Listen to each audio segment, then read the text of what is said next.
What's up mga kabidyo? Ito nga ang aso natin na si Summer. At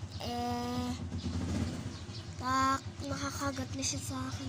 Sakit guys. Minsan pinalo ko siya. Sinundot ko sa pangko sa tagililin para din nila ulitin.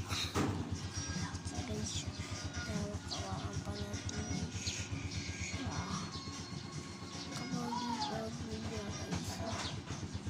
Ang pangalan pala na to ay Summer.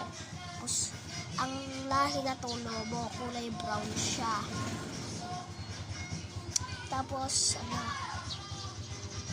lalaki siya guys. Mga tanong, babae, bakla, pangit po ng babae na yun. Kaya hindi yung lalaki na lang yan. Kasi lalaki naman yun natin. Parang hindi nag-ganun tayo ng ganon.